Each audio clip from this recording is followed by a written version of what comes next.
The smell of roasting turkey filled the Davidson family estate as I carefully arranged my contribution to Thanksgiving dinner, a simple pumpkin pie I'd made from scratch. My hands were steady despite the condescending looks from my husband's family, who'd gathered in their usual formation around the marble kitchen island, ready for their annual performance of Let's Mock Sophia's life choices. Still playing with your little computers? My brother-in-law Richard laughed, swirling his third glass of expensive bourbon. When are you going to get a real job like the rest of us?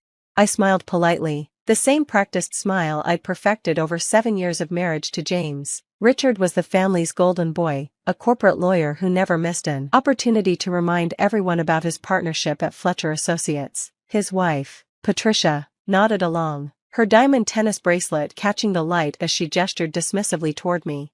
It's called cybersecurity, I said quietly, returning to my pie, and it's not really playing. Oh, we know, my mother-in-law Margaret interrupted, waving her hand like she was swatting away a fly. You fix people's passwords and install antivirus software. Very practical. James, my husband, stood by the window checking his phone, offering no defense. He'd long ago learned that challenging his family's narrative about my cute little tech hobby only led to longer lectures about family expectations and social standing. At least she's trying, my sister-in-law Catherine chimed in with false sympathy. Not everyone can be a surgeon. She never missed a chance to mention her medical degree, even when passing the salt. Or a partner at a law firm, Richard added. Or marry one, Patricia smirked, touching Richard's arm. The conversation was following its usual script. Next would come the suggestions about proper careers, followed by hints about when James and I would have children, because surely that would give me something meaningful to do with my time. I was saved from the next round by my father-in-law Charles, who entered carrying another bottle of wine. Ladies, gentlemen, shall we move to the dining room? The turkey should be ready soon. As everyone filed out, I heard the distinct sound of heavy vehicles approaching. The Davidson estate was located on a private road, and unexpected visitors were rare, especially on Thanksgiving. Through the kitchen window, I watched 3 black SUVs with government plates pull up the circular driveway. My phone buzzed. A message from General Morrison, ETA 2 minutes. Apologies for the holiday interruption. National security doesn't take days off. I typed back quickly, understood. I'll be ready. Sophia, Margaret's voice carried from the dining room, stop dawdling with your phone. It's family time. I took a deep breath and walked to the dining room, where everyone was settling into their assigned seats, the same seats we'd had for 7 years, with me at the far end, between the children's table and the kitchen door, convenient for fetching things, as Margaret liked to say. Before we sit, I said, remaining standing, I should mention I'll need to leave shortly. Richard snorted. What? Someone's Wi-Fi emergency? Can't they restart their router themselves? The doorbell rang, 3 precise chimes that seemed to echo through the massive house. I'll get it, I said, but Charles was already moving toward the foyer, muttering about solicitors working on holidays. I heard his voice change from irritation to confusion. Yes, she's here, right this way. 3 figures in dark suits entered the dining room with Charles trailing behind, looking stunned. The lead agent, a woman with steel gray hair and sharp eyes, scanned the room before focusing on me. Ms. Davidson? I'm Agent Sarah Chen from the Department of Defense. The Pentagon is ready for your briefing. The secretary is waiting. The room went absolutely silent. Richard's bourbon glass stopped halfway to his lips. Margaret's mouth opened and closed like a fish out of water. Briefing? James finally found his voice. What briefing? Agent Chen's expression didn't change. That's classified, sir. Ms. Davidson, we need to leave immediately. The situation in Beijing has escalated. I nodded, already mentally shifting into work mode. I'll need 5 minutes to grab my equipment. Beijing? Catherine whispered. What situation? I'm sorry, I said, addressing the room but looking at James. I can't discuss it. National security protocols. Richard let out a laugh that sounded more like a cough. This is a joke, right? Sophia doesn't, she fixes computers. Agent Chen turned her cool gaze on him. Ms. Davidson is one of the country's leading experts in cyber warfare and international digital infrastructure protection. She's been consulting with us for 3 years.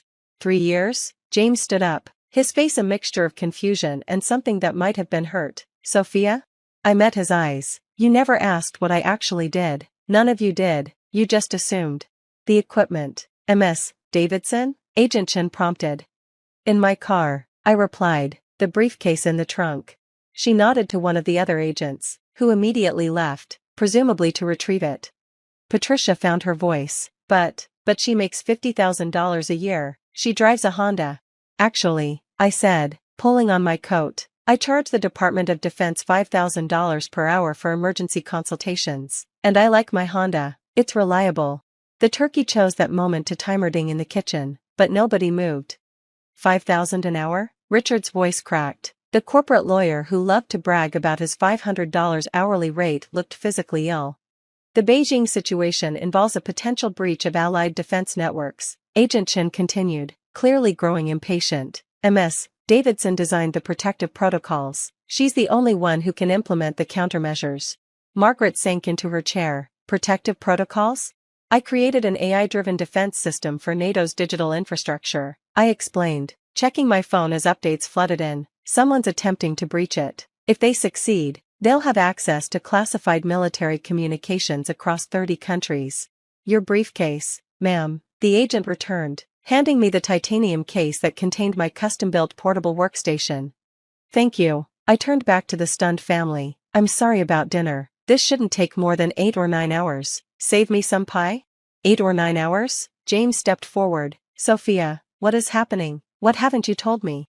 I paused at the doorway, finally letting 7 years of frustration color my voice. I told you, James, every time I tried to explain my work, you'd pat my hand and change the subject. When I got commended by the Pentagon last year, you said that's nice, honey, and asked if I could debug your mother's iPad. When I testified before Congress about cybersecurity threats, you were too busy to watch because Richard had a golf tournament. You testified before Congress? Charles whispered. Closed session. Senate Intelligence Committee. I softened my tone slightly. I have the transcripts in my office at home. Redacted. Of course. Agent Chen touched her earpiece. Ma'am, the secretary is asking for an ETA. Tell him 15 minutes. I looked around the room one last time. My husband's family, who'd spent 7 years treating me like the help, finally seeing me for the first time. James, we'll talk when I get home. Really talk.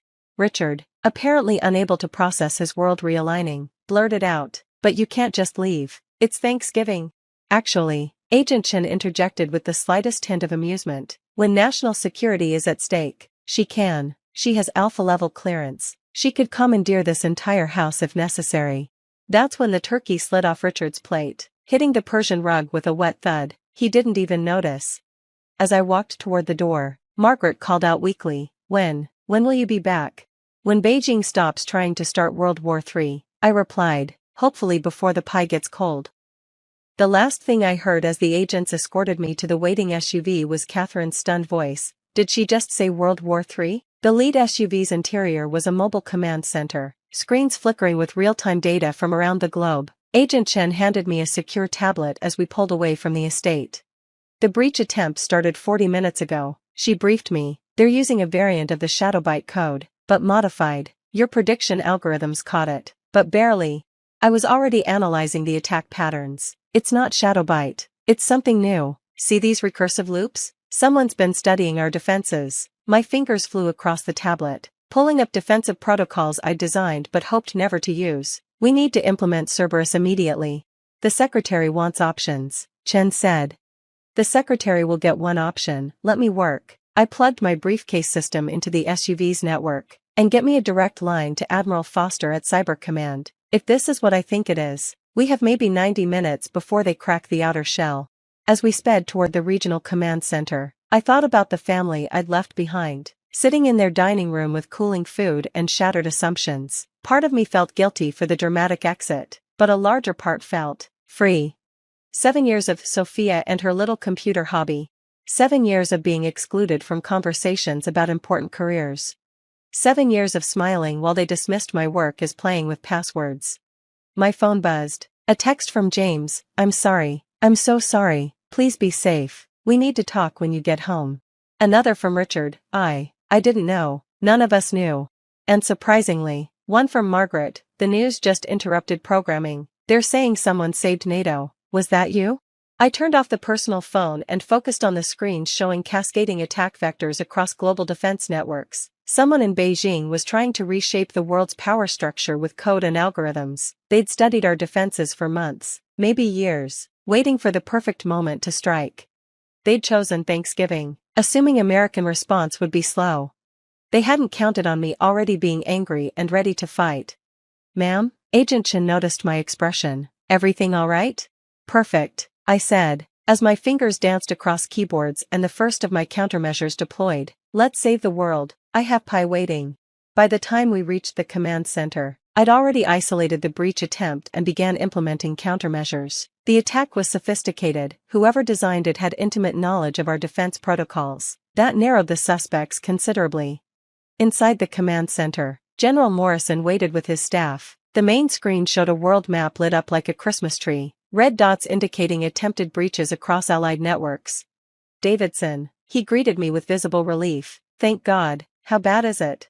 "Bad, but manageable," I replied, taking my position at the primary workstation. "They're not trying to breach the entire network. This is targeted, they're after something specific."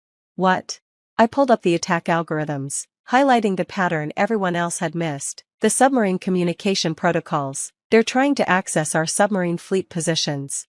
The room went cold. Nuclear submarines were the ultimate stealth weapons, their locations the most closely guarded secrets in military intelligence.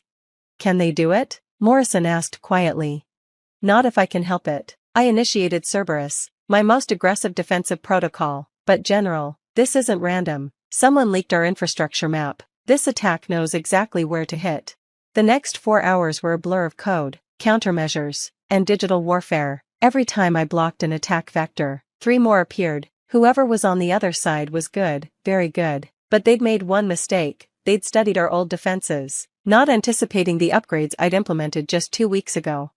"Got you," I whispered, finally identifying the source code signature. My fingers flew across the keyboard, building a cage of algorithms around the attacker's position. "General, I've isolated their access point. Beijing, just as we suspected, but routed through Prague and Johannesburg first." "Can you trace the actual operator?"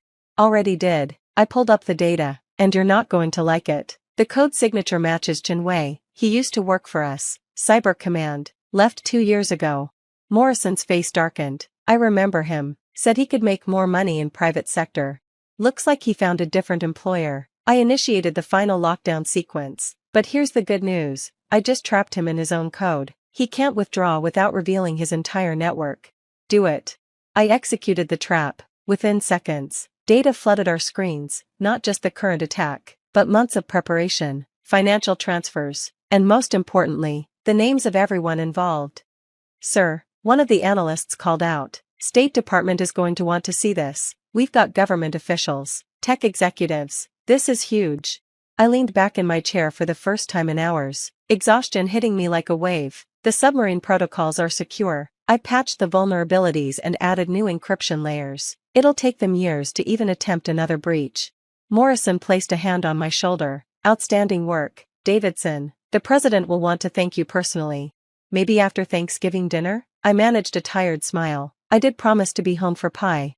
He chuckled. "Agent Chen will drive you back. And Davidson, next time your in-laws give you grief about your hobby, you have my permission to tell them exactly what you do." "They know now," I said, gathering my equipment. That might have been the most shocking part of their day.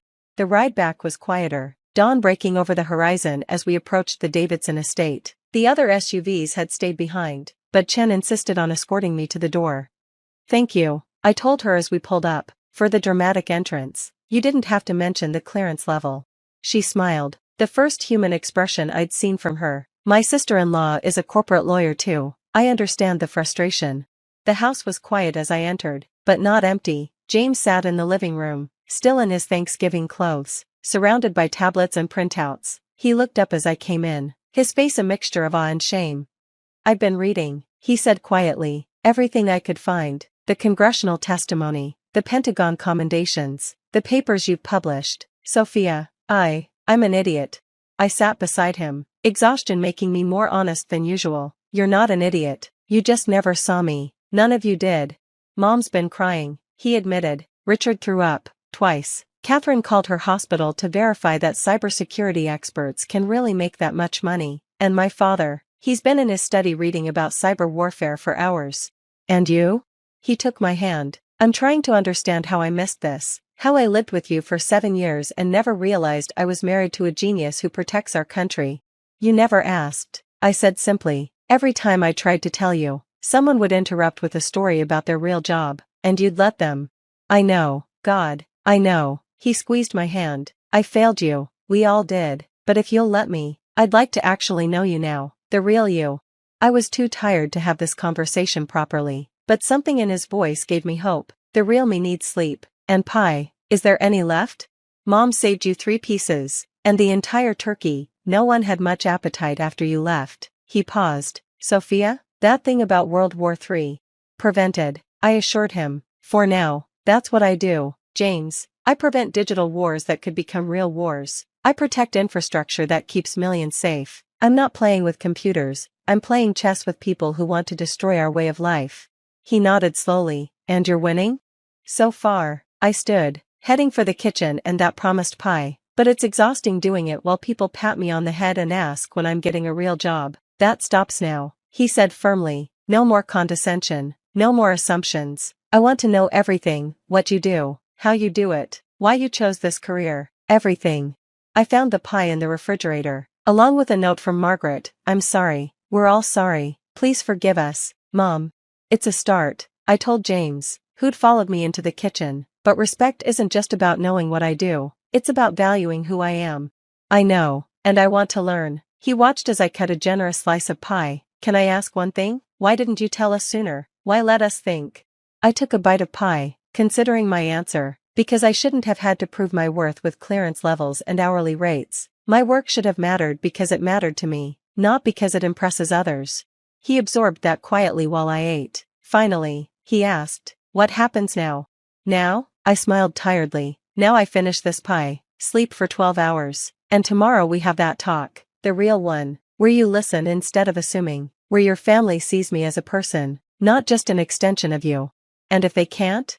I met his eyes directly. Then we have bigger problems than my job title. The sun was fully up now, painting the kitchen golden. Somewhere in Beijing, Chen Wei was being arrested. Somewhere in Washington, officials were implementing my recommendations. And here in this kitchen, my husband was finally seeing me. It wasn't the Thanksgiving any of us had planned, but maybe it was the one we needed. James, I said as he walked me to our bedroom. Yeah? Next year, I'm hosting Thanksgiving, and if anyone makes one comment about my hobby, I'm showing them the classified files. He laughed, the tension finally breaking. Deal, though after today, I don't think anyone will ever underestimate you again. As I finally crawled into bed, I thought about Richard's dropped turkey, Margaret's tears, and Catherine's frantic Googling. They'd learned in one dramatic moment what they could have known all along if they'd just asked, just listened, just seen me as more than James's wife who plays with computers. My phone buzzed one last time. General Morrison, rest up. The president wants to meet Monday. And Davidson? Well done.